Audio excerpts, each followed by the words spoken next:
ഇന്ന് ഡ്യൂട്ടിക്ക് പോകാൻ നേരത്തെ ഇറങ്ങി കിട്ടോ. എന്നും ബൈക്കുമ്പോഴാണ് പോലോ, പക്ഷെ ബൈക്കിന്റെ ക്ലച്ചിന്റെ കേബിൾ പൊട്ടിയിട്ട് വണ്ടി വർക്ക്ഷോപ്പിലാണില്ലേ. ബസ് സ്റ്റോപ്പിലെത്തി കുറച്ചേരം ഇങ്ങനെ കാത്തു നിന്ന്. അപ്പോൾ നമുക്കില്ല ബസ് വരുന്നു ഓസ്കാർ ഉണ്ട്. ആകെ 2 കിലോമീറ്റർ ഉള്ളു ഇവിടുന്ന് ഷോപ്പിക്ക്. നടക്കുകയാണെങ്കിൽ തടിക്കൊക്കെ ഒരു എക്സസൈസ് ചെയ്യാറോ.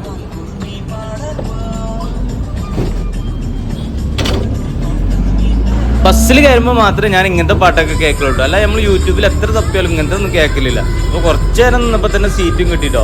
അങ്ങനെ ഇരുന്ന് പൂജ തീരുന്നതിന് മുന്നേ തന്നെ ബസ് സ്റ്റാൻഡ് എത്തി. അപ്പോൾ ബസ് സ്റ്റാൻഡിലെത്തി വേഗം ചാടി ഇറങ്ങി എന്താ വെച്ചാൽ പെട്ടെന്ന് പോകണം. കാരണം ഒന്നാതെ നേരം വെക്കിക്കണം. ഇനി കുറച്ച് ദൂരം നടക്കാനുണ്ട്.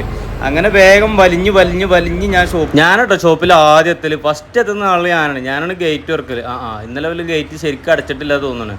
അപ്പോൾ ഇന്നലത്തെ മഴൻ്റെയൊക്കെ നല്ല തണുത്തൊരു കാലാവസ്ഥയാണ് ഇന്നുള്ളത്. ലൈറ്റൊക്കെ കണ്ടില്ല, ഓഫാക്കിയിട്ടില്ല. ഒക്കെ ചെന്നിട്ട് ഇനി ഓഫാക്കിയിട്ട് വേണം. പിന്നെ കണ്ടോ നമുക്ക് നേരെ ഇങ്ങനെ പോകുമ്പോൾ ഒരു മരം കണ്ട് തൂങ്ങിക്കണത്. അതൊക്കെ ഇന്നലത്തെ മഴയ്ക്ക് സംഭവിച്ചാണ്. നല്ല കൊമ്പെല്ലാം തൂങ്ങിയിട്ടുണ്ട്.